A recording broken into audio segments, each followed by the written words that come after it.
when I first heard about Jiminy Cricket, or at least anyway the concept of this show, even my elevator pitch at this point is pretty lousy in terms of, well, there's this, dual universe, and there's these characters from Disney, Snow White and the Evil Queen, and they kind of go back and forth. And it seems, even as I say it, sort of somewhat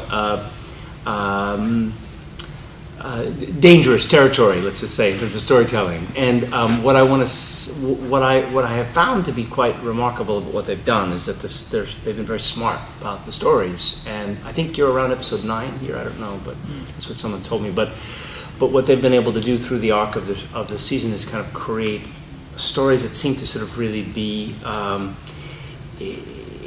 integrating these characters, these iconic characters, and yet also sort of being telling them in a smart new way. As far as Jiminy Cricket, your specific question, I would say is that he's at times it felt like big shoes to step into. They had the episode, I guess it's here now, of the backstory on how Jiminy Cricket came to be.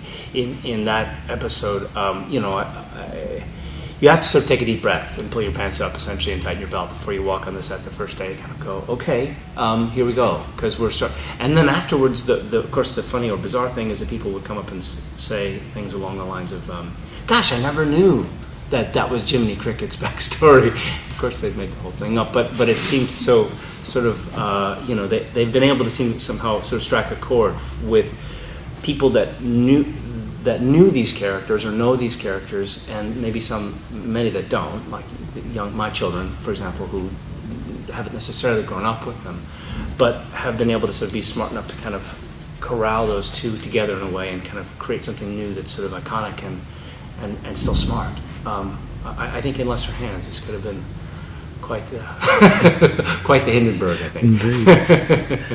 Last year after we'd done the pilot, we went to the TCA, which is a critics sort of event where pretty much essentially the writers got grilled for, well, how dare you not do a show with guns and bodies and corpses, and and how are you possibly going to do this, and what's going to happen, when the curse is over, and how are you going to make this, all these kinds of things, and this is a sort of a room full of grizzled, TV critics who've been there for, and they've just been able to somehow sort of continue to sort of inventing stories that seem sort of brand new. I mean, I know that they also now have seemingly 1 million stories available to them. I mean, with having sort of created this kind of ground of using sort of fairy tales and then intersecting that with stories in sort of the storybook.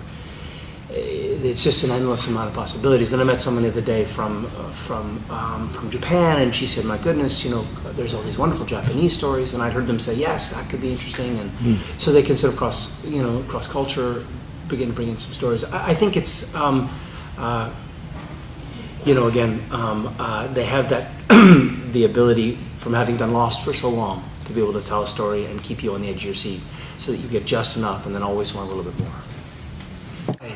Well, it was one scene. It was a scene in the pilot where essentially I meet the young boy Henry on the street, and they didn't have any actual sort of Jiminy Cricket stuff. But I had asked, at least before I went in, did you want a voice match? Do you want some sort of impersonation or some kind of a? Is there something you're looking for? And what they came back was, no, we just want something very real. And again, I think that's what they've done, is keep it real. I mean, the easiest sort of way in which sort of I've been able to identify the show is, to people who haven't seen it, is Wicked, for example, the book, or the musical, which I saw again recently on a tour, the 100th national tour, I guess. I saw it years ago, but saw it again, and it was just beautifully done. And the way they took Wizard of Oz and then essentially reinvented it and gave these characters that we know and love, gave them all sorts of other stories that kind of tied it together. And you can't go back to the Wizard of Oz and not somehow then think about that. That's similar to what they're trying to do with Once Upon a Time. And clearly they're doing something right. It's the highest rated new show in America. We've been picked up for the second season. There seem to be the numbers of, I think it's the highest rated show in the time slot in 23 years or something like that. So they've struck some sort of wonderful chord, and I'm really grateful to be there. There's something about what they've done with these stories where there's two things. One is that there seems to be sort of, okay, it's going to sound corny when I say this, but there's some sort of element of hope in these stories. And goodness knows we need a little bit of that these days.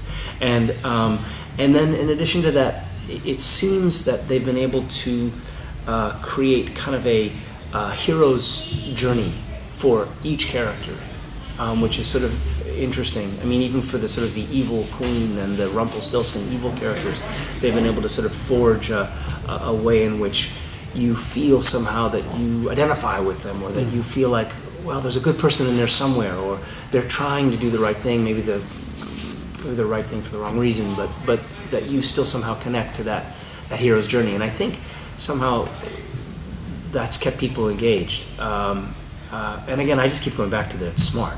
But as far as fairy tales are concerned, I mean, I think it was a conscious effort also by ABC, I've been told anyway, to begin to sort of, I was told, I think this is fascinating, that they had a consultant work with the heads of ABC and the studios, talking about kind of the kinds of genres that really speak to,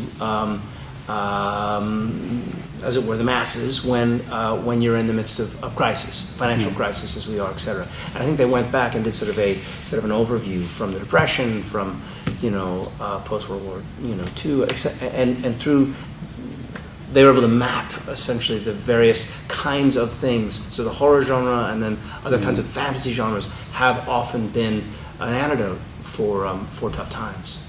I mean, for me as an actor, I tend to kind of work from what's sort of. I always feel. I mean, I teach as well, but I always encourage people to come from what you already have, what you already know. This is my canvas. My experience is kind of a strong place. They cast me clearly because they felt like there was a quality that they saw that identified themselves with Jiminy Cricket. Did I watch the movies? Yes. Did I go back and do research? Absolutely. Did I sort of go and sort of explore kind of what from the Italian story to then the first screenplay and sort of how this Jiminy Cricket character evolved? Of course. But at the end of the day, I have to walk in and do it. So I always sort of feel like I want to sort of find that place, that chord, where I can make it true. The funny thing is that Jiminy Cricket being sort of I mean, this is someone pointed this out to me, but the Jiminy Cricket is sort of a character of conscience, obviously, and with your conscience, your guide, etc. And that Caden, for whatever you might say, is a man of action, but also someone who has great conscience as well. So there seems to be sort of a crossover there. I don't entirely understand it, but there you have it.